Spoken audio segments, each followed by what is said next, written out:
Rosemaries are actually evergreen shrubs that originated in the Mediterranean. Photo, Stock Exchange. Garden centers, big box retailers, and even grocery stores are filling up with holiday plants, and the ones I'm drawn to are rosemaries shaped into classic topiary forms and cone-shaped Christmas trees. Rosemaries are actually evergreen shrubs that originated in the rocky sites and scrub of the Mediterranean region. They grow wild in the south of France where the winters are cold, damp and very windy and the summers are hot and dry.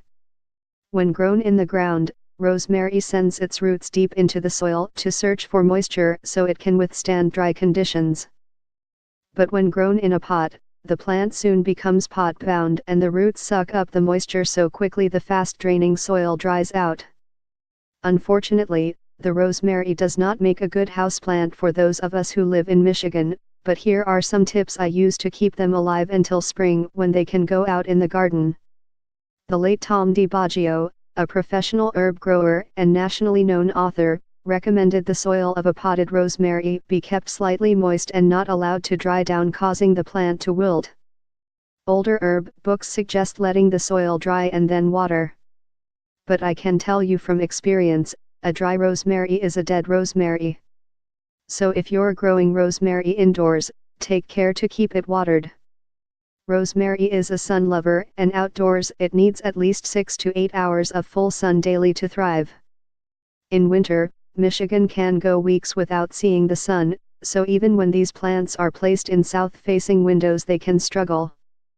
The best way to provide the proper light is to grow them under a grow light placed 4 to 6 inches above the plant for 14 hours a day. When entertaining, you can move the plant to center stage. A day or two in the shade won't kill it. Humidity is another big issue. When the furnace goes on, the humidity in a house may drop to below desert levels. Misting is not the answer.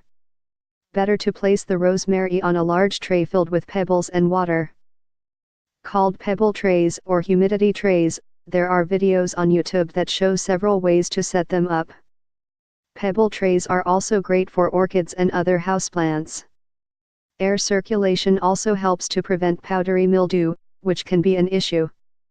I use a little clip-on fan that cost less than $10. Nancy Zerlig is a master gardener and Metro Detroit freelance writer. Her column appears Fridays in Homestyle. To ask her a question, go to yardiner.com and click on Ask Nancy. You can also read her previous columns at DetroitNews.com/homestyle.